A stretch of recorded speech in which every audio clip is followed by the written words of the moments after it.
سڵاوتان لێبێ مناڵە ئازیزەکان، ئەمڕۆ ئێمە لە مەڵبەندی ڕۆشنبیری کازیوەی مناڵان لە عەربەتین بەو هیواین کە لەگەڵمان نابن بۆ پێشکەشکردنی چەند بردە و بابەتێک.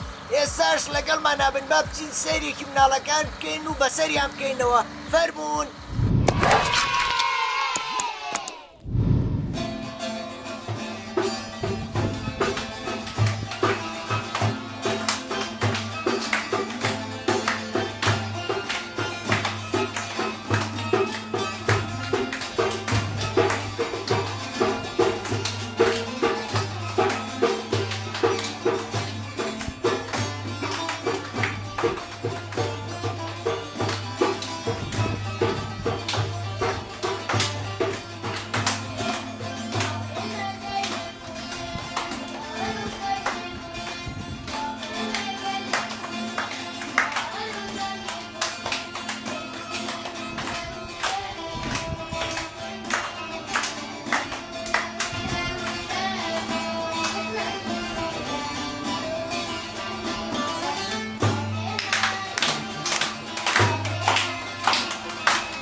چییە؟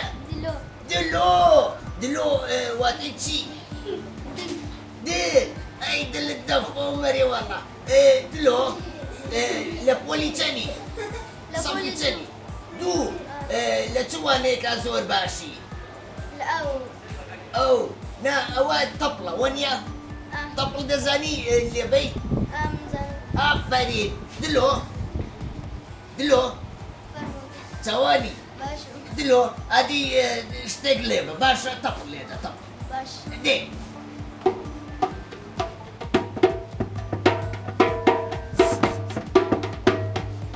ئەم نیش دەزانم لێبە ما دێ دلۆ گۆرانی دەزانی باخفی ئادی گۆرانێکمە بۆ بڵێ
ئێمە دەچینە لای مناڵێکی تر کاتێکی خۆش چۆنی باشی ناوت چییە؟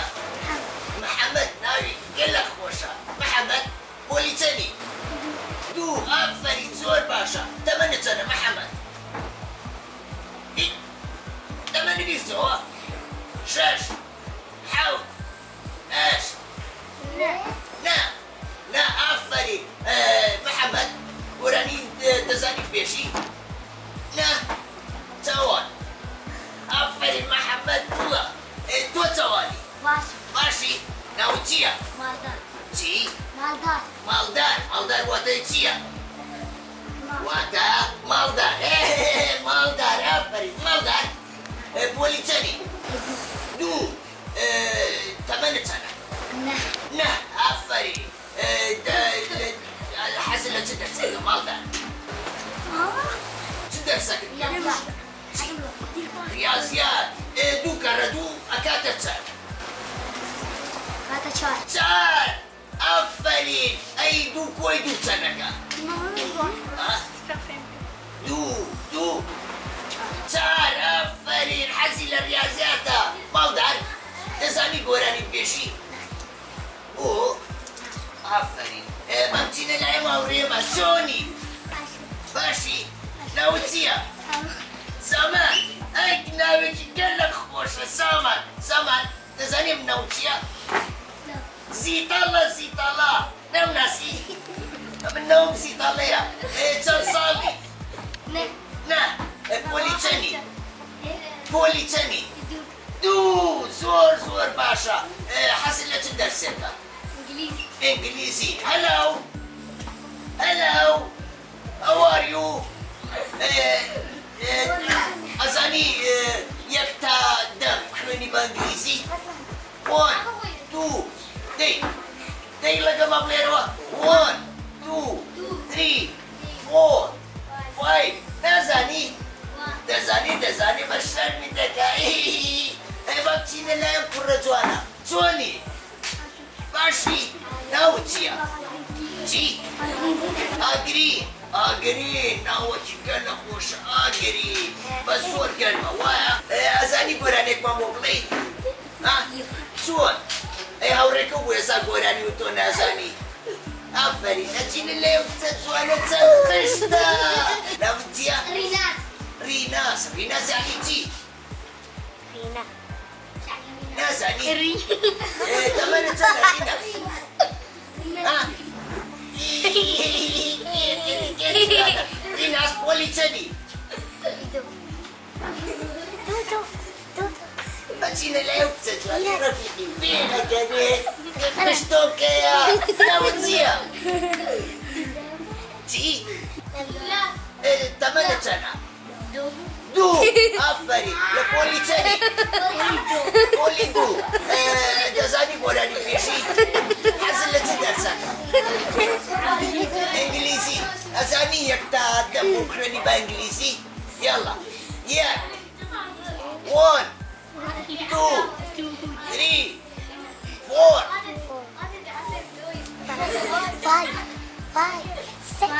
5 زۆر باشە چەپێک هەرپێشی تۆ چەوە باشی ئەسکەلەک باشم ناوت چییە؟ لیمان یعنی چی؟ پۆلی چەندی؟ پۆلی دوو تەمەنە چەندە؟ هەشت ئەوان نۆ بوو تۆشی تۆ گچکەی گچکە گۆرانی دەزانی پێشی؟ چ دەرسەکەت پێ خۆشە؟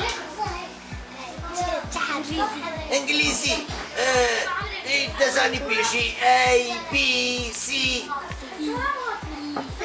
F G H I J K زۆر باشە چەپێک هەرپێشی تۆ چاوانی باشی ناوت چییە؟ ئایا چەند ساڵی؟ نا پۆلی چەندی؟ پۆلی دوو حەزت لە چ دەرسێکە؟ ئینگلیزی مامۆستای ئینگلیزیت خۆشەوێ؟ ناوی چییە؟ نازانی؟ ئەی ناوی من چییە ناوی من؟ زیتەڵە زیتەڵە هیچ چۆن دە گۆرانێکم بۆ پێشە ئایا نەزانی؟ دەزانی پێشی A B C D یەک دوو سێ چوار ئەدی بڵێ بە کوردی یەک دوو سێ چوار زۆر باشە هەرپشین کەمێکی خۆش مناڵەکان چاوانی باشی ناوت چییە؟ ئەستێرە زۆر جوانە ئەستێرە لەکوێیە ئەستێرە؟ لە ژۆر واتە لە ئاسمان وایە؟ بە ئاسمان بە ڕۆژ چ ڕەنگە؟ شین ئەی بە شەو؟ ڕاش ئافەرین پۆلی چەندی؟ پۆلی چوار زۆر باشە تەمەنت چەندە؟ تەمەنت دا ئەوە چییە بە پەنجەتەوە؟ ئەو ڕەنگە چی پێڵێن؟ سۆر بەچی وان لێ کردووە بەچی سۆرە کردووە؟ خەنا وایە منیش خەنا ئەزانم ئەوە چی عەسپەکەی تۆ زانی تەپڵەیەی کێ فێری کردی؟ مامۆستا ئافەرین زۆر باشە تۆ دەزانی گۆرانی پێشی لەگەڵ هاوڕێکەتە سترا دەڵێن ئەچمە لای هاوڕێکە و دواییینە و بێکە و گۆرانیەکەڵێن باشە؟ جوانی باشی ئەزگەلەک باشم تۆ چاوانی ناوت چییە؟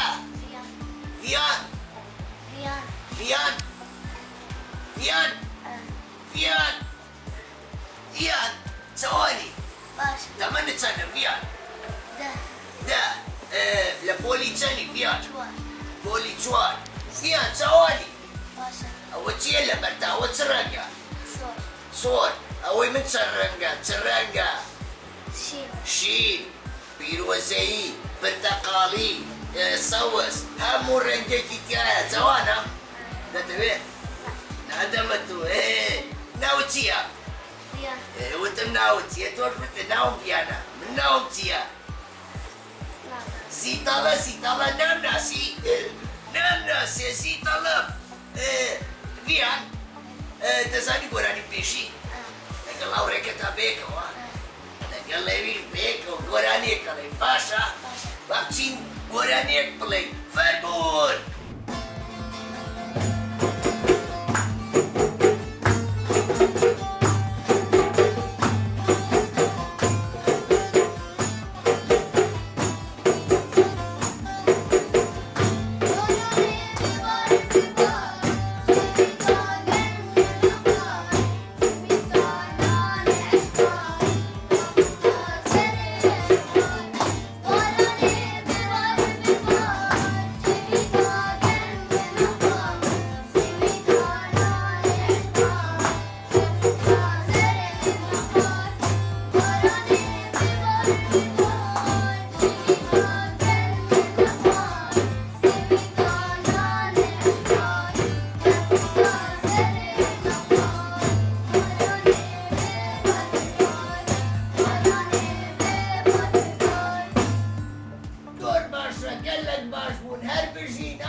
چییە؟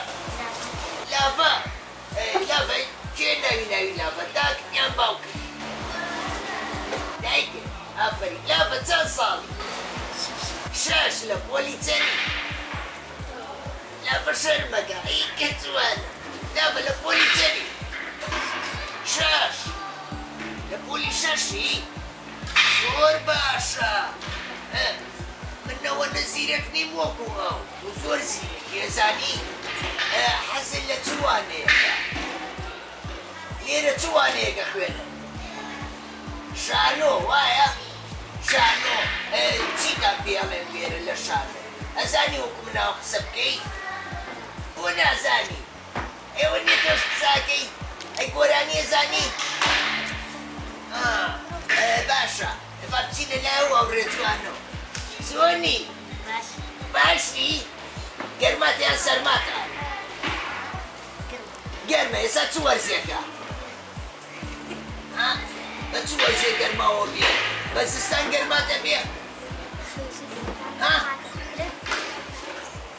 ئەی ناوی خۆ پێ نەوتم ناوت چییە فەزیلە ئافەرین فەزیلە گۆرانی نازانی دە باشە چینە لایەوە ئەو ڕێجوانە بزانین گۆرانی ئەزانی باشی جوانە ئەوە چییە لە بەرتا و شتە جوانە ئەوە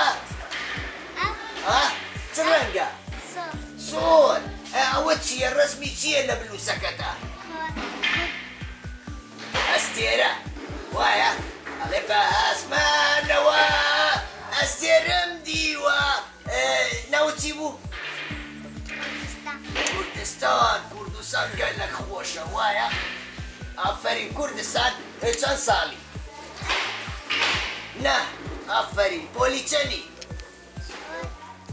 دوو گۆرانی ئەزانی گۆرانی نازانی ئەی شانۆ ئەزانی ئەزانی بڵێی ئەس کوردم خەڵکێ کوردستانم هادی بڵێ ئەس کوردم ئەسووریمە ئەسووریمە ئەس گەلێکجان ئافەرین تۆ گەلە قشتی ئافەرین هەرپشتی چاوانی باشی ئەس گەلێک باش ناوێتە چییە؟ ئێلاس ئێلاس ئافەرین ئێلاس چەند ساڵ؟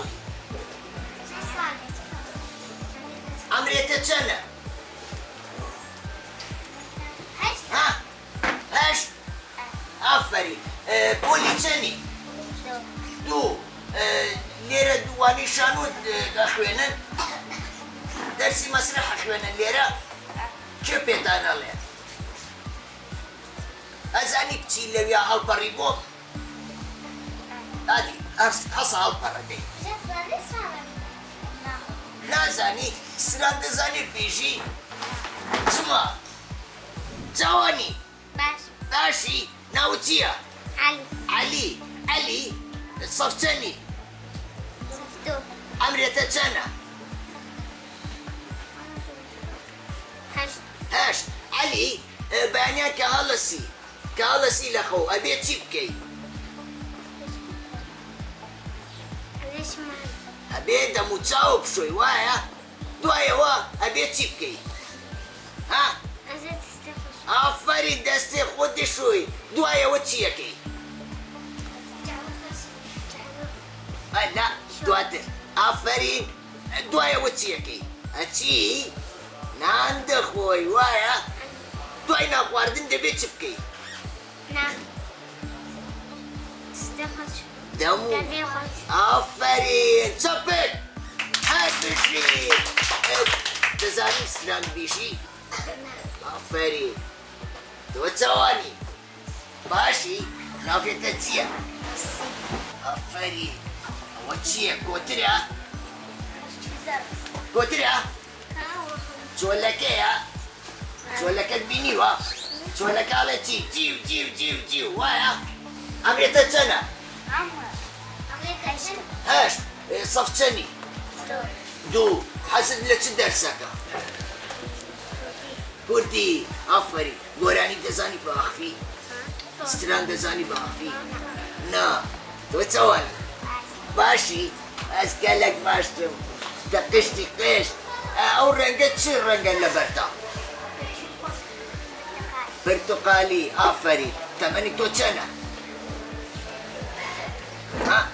هەشت نه ئافەرین من زانیم تۆ نە ساڵی لە پۆلی چەنی؟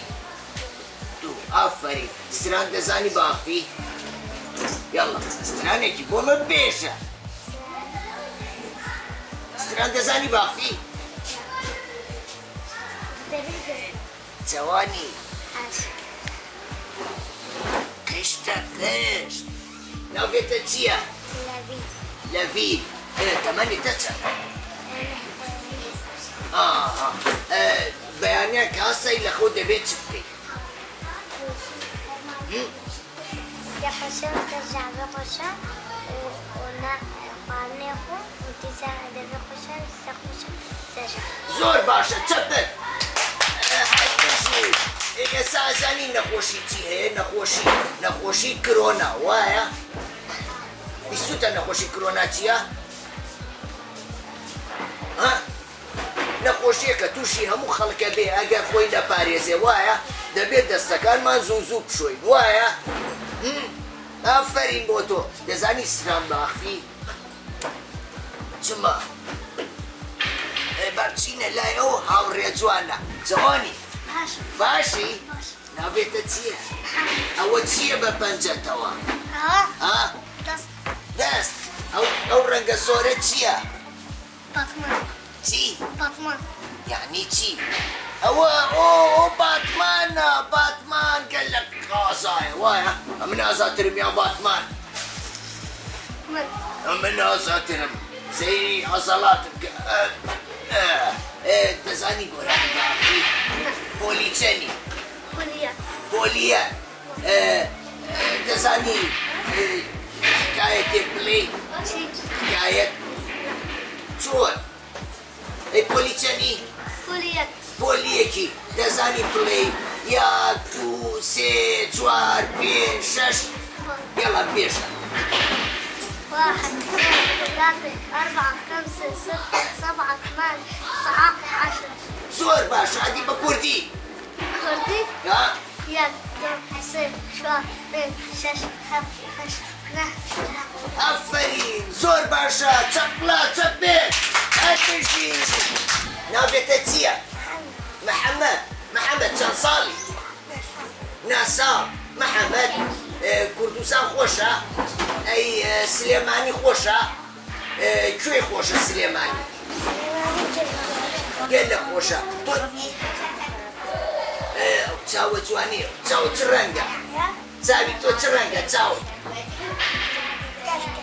گەسکە ئەی کە جوانە چاوی من چ ڕەنگە؟ چاوی من سپیە؟ ئەی ئەوە؟ ڕەشە لوتی من چ ڕەنگە؟ ئەی لوتی تۆ چ ڕەنگە؟ ئافەرین قژی چەند جوانە قژە چ ڕەنگە؟ زەردە قژی من سپیە یاڵا سترانی بۆ مە بێشە